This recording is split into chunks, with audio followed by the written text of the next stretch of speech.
தேவநாதன் அவர்களே, மக்கள் பண்பாட்டு மையத்தின் சார்பாக இந்த நிகழ்ச்சியிலே கலந்து கொண்டு ஏற்பாடுகளை செய்திருக்கின்ற அன்பு சகோதரர் அரவிந்த் அவர்களே, விஷால் சரவணன் அவர்களே, இறுதியாக விழா பேருரை நிகழ்த்த இருக்கின்ற தமிழக அரசின் தொழிலாளர் நலன் மற்றும் திறன் மேம்பாட்டுத்துறை அமைச்சர் அன்பிற்குரிய அண்ணன் சி.வே. கணேசன் அவர்களே, நிகழ்ச்சியில் பங்கேற்றிருக்கின்ற அரசு அலுவலர்களே, புத்தக ஆர்வலர்களே, மாணவர்களே, பெரியவர்களே, சகோதர சகோதரிகளே, உங்கள் அத்தனை பேருக்கும் அன்பு கலந்த வணக்கத்தை தெரிவித்துக் கொள்கிறேன். இந்த புத்தக திருவிழா கடந்த காலங்களில் தனியார் பங்களிப்போடு நடைபெற்றதை நம்முடைய மாண்புமிகு முதலமைச்சர் தளபதி மு.க. ஸ்டாலின் அவர்கள் ஆட்சி பொறுப்பேற்ற பிறகு அரசு பங்களிப்பு அளித்து இந்த நிதி பற்றாக்குறையால் ஒரு புத்தக திருவிழாக்கள் நின்றுவிடக்கூடாது என்ற ஒரு முடிவெடுத்து இன்றைக்கு எல்லா மாவட்டங்களிலும் மிக சிறப்பாக நடத்தப்பட்டு கொண்டிருக்கிறது. நம்முடைய மாவட்ட ஆட்சித்தலைவர் இங்கே பெருமையாக குறிப்பிட்டதைப் போல சென்னையில் இருக்கின்ற அண்ணா நூற்றாண்டு அந்த புத்தக லைப்ரரியானது நம்முடைய முத்தமிழறிஞர் கலைஞர் அவருடைய காலத்தில் அமைக்கப்பட்டது என்றால், இன்றைக்கு நம்முடைய மாண்பு முதலமைச்சர் அவர்கள் மதுரையிலே முத்தமிழறிஞர் கலைஞர் அவர்கள் பெயரால் நூற்றாண்டு விழா நவீன நூலகத்தை அமைத்திருக்கிறார். அடுத்து கோயவையிலும் நம்முடைய திருச்சியிலும் அமைய இருக்கிறது. நான் குறிப்பிடுவதற்கு காரணம், புத்தக வாசிப்பை எல்லோரிடத்திலும் கொண்டு சேர்ப்பதற்காக நம்முடைய மாண்பு முதலமைச்சர் அவர்கள் தொடர்ந்து எடுத்து வருகின்ற நடவடிக்கைகளின் வெளிப்பாடு தான் இது. ஏன் புத்தக வாசிப்பு அவசியம் என்பதற்கு சமீப காலத்தில் தொலைக்காட்சியை தொடர்ந்து கவனித்து வருபவர்களுக்கு தெரியும். வாட்ஸ்அப் யூனிவர்சிட்டியை படித்துவிட்டு அதை மாத்திரமே அடிப்படையாக கொண்டு பேசுகின்ற ஒரு தலைமுறை வந்து கொண்டிருக்கிறது.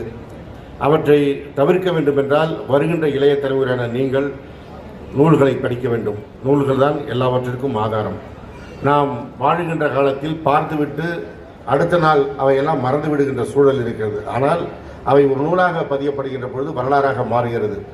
தந்தை பெரியார் அவர்கள் தன் வாழ்நாள் முழுவதும் கன்னியாகுமரியில் 133 அடி உயரத்திலே திருவள்ளுவருக்கு சிலை அமைத்ததாக இருந்தாலும் அதை ஒட்டிதான் நம்முடைய மாண்பு முதலமைச்சர் அவர்கள் 25 ஆண்டுகள் கடந்த அந்த நிகழ்வை வெள்ளிவாழ நிகழ்வாக கடந்த டிசம்பர் 31 அன்றைக்கு கொண்டாடி மகிழ்ந்தார்.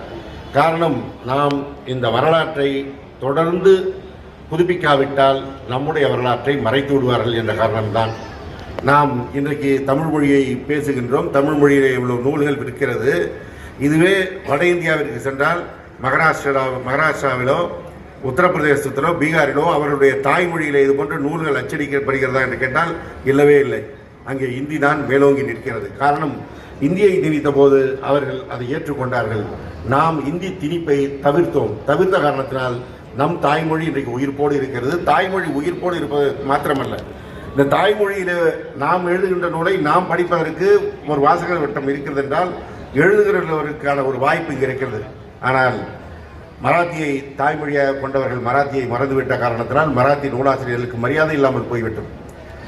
உத்தரப்பிரதேசம் பீகாரிலே பேசப்படுகின்ற போஜ்பூரி போன்ற மொழிகளுக்கான அடையாளங்கள் மெல்ல மெல்ல மறைந்து கொண்டிருக்கிறது.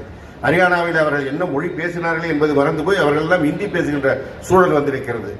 இதை தாண்டி இன்னும் சொல்ல வேண்டால் ஒரு வர்த்தக நோக்கத்தோடு கூட நாம் இதை பார்க்க வேண்டும். இன்றைக்கு தமிழ் உயிர்ப்போடு இருக்கிறதுனால் இன்றைக்கு தமிழில் எத்தனை தொலைக்காட்சி சேனல்கள் இயங்குகிறது என்பதை நீங்கள் கணக்கிலே கொள்ளலாம். ஒரு 50க்கும் மேற்பட்ட சேனல்கள் எல்லோருக்கும் பரவலாக தெரிகின்ற அளவிற்கு தமிழில் இருக்கிறது. அதேபோல பக்கத்திலே கேரளாவில் இருக்கிறது. ஆனால் இதை நீங்கள் வடக்கிலே சென்றால் எல்லா இடங்களிலும் ஹிந்தியிலே தான் அந்த சேனல்கள் இருக்கும். இந்தியை தாய்மொழியாக கொண்டவர்கள் மாத்திரம்தான் அதில் முன்னின்று அந்த நிகழ்ச்சிகளை நடத்துபவர்களாகவும் அந்த நிகழ்ச்சிகளை ஒளிபரப்புவதாகவும் இருக்கிறார்கள். அவர்கள் தாய்மொழியை மற்ற மொழிகளை தாய்மொழியாக கொண்டவர்கள் இன்றைக்கு அங்கே பின்தள்ளப்பட்டு கொண்டிருக்கிறார்கள். எனவே தாய்மொழியின் அவசியம் இதன் மூலமாகவாவது நாம் உணர வேண்டும். அந்த தாய்மொழி உயிர்ப்போடு இருக்க வேண்டும் என்றால் அதற்கு இந்த நூல்கள் இருக்க வேண்டும். அந்த நூல்களை நாம் வாசிக்க வேண்டும். வந்திருக்கின்ற இளைய தலைமுறையை சேர்ந்த மாணவ செல்வங்களுக்கு நான் வைக்கின்ற வேண்டுகோள், நம்முடைய சட்டமன்ற உறுப்பினர் கூறியதைப் போல 2 நூல்களை வாங்குங்கள். அந்த 2 நூல்களை படியுங்கள். படித்து நீங்கள் அறிந்ததை மற்றவர்களுக்கு சொல்லுங்கள்.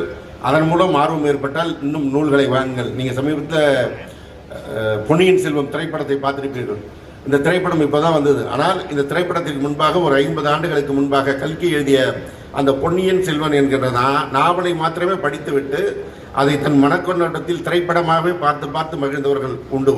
அந்த தலைமுறை பல தலைமுறைகள் உண்டு. அது அந்த எழுத்தை நேசித்தவர்களுக்கு புரியும். எனவே எழுத்தை நேசியுங்கள், புத்தகத்தை நேசியுங்கள், உங்கள் எதிர்காலம் காக்கப்படுவதற்கு என்று கேட்டு இந்த நல்ல வாய்ப்பிற்கு நன்றி கூறி விடைபெறுகிறேன். நன்றி, வணக்கம்.